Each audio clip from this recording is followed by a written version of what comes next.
Hey guys, how you doing? We got Fear Factory. We just got back shooting with my trusty Sony. I shot the 16mm most of the night and the 35mm, which was bloody awesome. So thank you to Hear2Zen for having me along, and thank you to Soundworks Touring Australia, which was pretty bloody cool. It was at the Tiv, so it is a great venue for a close-up. So the 35 and the 16 work really well.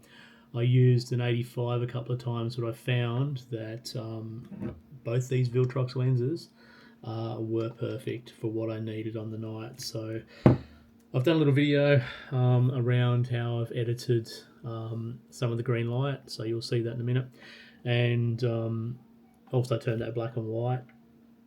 The show was fantastic. Fear Factory were amazing. The band was so tight. The venue was great. The crowd were awesome. So check out the review at Hear2Zen magazine. You'll see my words and you'll see my photos there. But absolutely fantastic night. So I'll put a few photos in the end of this one, as well as a sample image just edited. So thank you very much, Hear2Zen. Thank you, Soundworks Touring. Thank you, Fear Factory. The tour is amazing. So check it out. Off Fear Factory the other night. I'm just going to finish editing a few of these photos to chuck up on the Hear2Zen site and for the review, and for my own Mert Tyson media site. So here's one of Milo, just a simple photo. I'm just going to basically auto that, auto fix. It'll just bring out everything a little bit clearer. It's very green. That's why it is. That's the lighting. I like it. So I'm just going to drop the texture back a little bit and drop the dehaze in. That'll just make a little bit more clarity. That's a bit too green, maybe. It's been denoised, so it's a lot of noise. So I've cleaned all that up. I'm going to remove the chromatic aberration and the corrections. That'll just clean it up again. I'm going to move over here. I'm going to basically smooth out the facial skin, because when you put a bit of texture in it, it just seems to really add some more harshness to the face. So I'm going to clean that up. I'm going to texture hair like I normally do. I love that effect. It seems to just pop the hair a little bit. He's got a little bit of red in his hair, so I'm just going to tidy that up and put a little bit more brightness in there, a little bit of red, a little bit of purple. So just really highlighting that.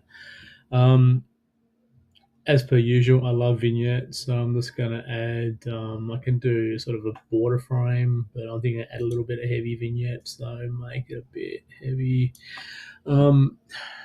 It's very harsh green, so you don't have to have it that harsh. You can sort of drop it down a little bit, drop the vibrance, but I think to get more of those skin tones, it's still going to be green there. So, but then again, I like it oversaturated. So that's it. That's the image. So that's the way I work, and I like it that way. So I'll leave it at that.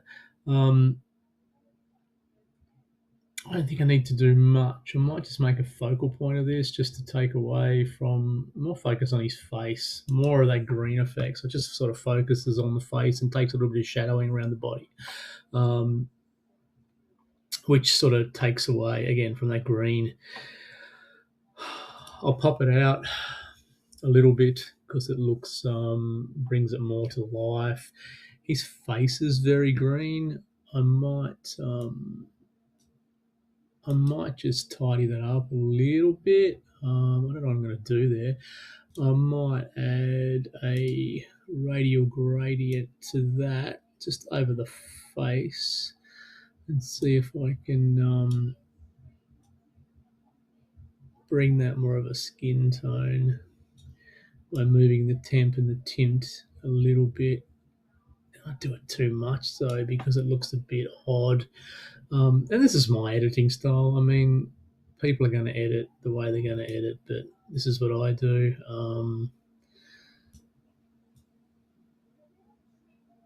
And it's the way I like it. So you know what? It is what it is. You do it your own way. Like, I'm pretty cool with that. I think, again, got a little bit of room up the top here. I might just resize that a little bit.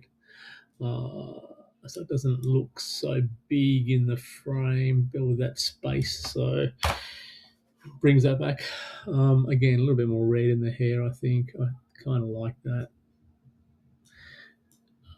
I think he needs a bit more texture, a bit more clarity. Look, a little bit more whiteness taken away from the face, a bit more shadow, maybe just a drop down in the exposure. It is what it is. It's a green image, so that's why I'm going to leave it. So that's my Fear Factory edit of Milo. I'm going to save that and I'm going to show you in the video. I'm also going to do a black and white version of this, so I'm just going to drop this down to black and white, see how it goes. Sometimes that's the only way to work with black and white, with like heavy reds and blues. So I don't think the punch is going to work this time. I'm going to go down to maybe a softer black and white.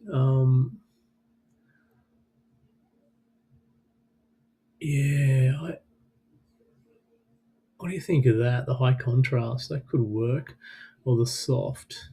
It's really simple. I would go back with a softer black and white. I'll add a little bit more dehaze to it. I think that's a cool black and white. So I'm going to show you both of these, see what you think. That's it. Fear Factory.